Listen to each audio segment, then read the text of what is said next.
হারামে 1 লাখ, সেখানে আবার 7 লাখ মানুষ 8 লাখ মানুষের জামাতে যদি শামিল হন, তাহলে আপনার রুমে নামাজ আর ওটার ভিতরে পার্থক্য আসমান আর জমিন। এটা বোঝার জন্য তো পণ্ডিত হওয়ার দরকার নেই। আমরা সহজে হিসাব করি। আমার কাছে বেশি বেশি হাজিরা এই প্রশ্ন করে, আমি আগে বুঝি নাই প্রশ্ন কেন এত বেশি করে, এখন টের পাইছি কাহিনী। বলে যে ভাই 1 রাত কি শুধু মসজিদে নাকি হোটেলেও হবে?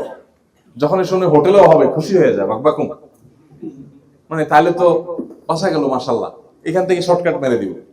অন্য কোন কাফেলার কোন হাজি সাহেব কি করে আমি দেখতে চাই না। আমি দেখতে চাই আমি যেখানে কনসালটেন্ট হিসেবে আসলাম, হাজি সাহেবদের খেদমতে আসলাম, এখানে আমাদের সাথে থাকা কোনো হাজি রাস্তাঘাটে নামাজ পড়ুক, এটা আমি চাই না। অ্যাক্সিডেন্টলি হতে পারে, হঠাৎ একদিন একবেলা হতে পারে, কিন্তু নর্মালি বেশিরভাগ সময় রাস্তাঘাটে নামাজ, 5 ওয়াক্তের ভিতরে 3 ওয়াক্তই রাস্তার মধ্যে নামাজ, এটা যেন আমাদের কোনো পুরুষদের না হয়। মেহেরবানি করে আমরা খেয়াল করি। নামাজ হবে কি হবে না সেটা ইস্যু না, ইস্যু হলো এটা আপনার সিরিয়াসনেসের একটা বড় প্যারামিটার, যে আপনি নামাজটা হারামে গিয়ে পড়ছেন নাকি আপনি রাস্তায় পড়ছেন। হারামে গিয়ে পড়ার মানে হলো আপনি আগে ভাগে গেছেন, সিরিয়াসনেস আছে, আপনি মনোযোগ দিয়েছেন, ওইটাকে গুরুত্বের সাথে দিয়েছেন।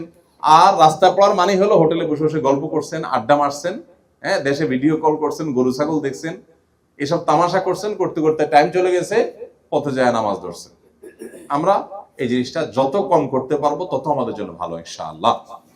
হজ যখন শেষ হয়ে যাবে ইনশাআল্লাহ, তখন আমরা লং প্যাকেজের হাজি সাহেব যারা আছেন তারা আরো বেশ কিছুদিন থাকবেন ইনশাআল্লাহ।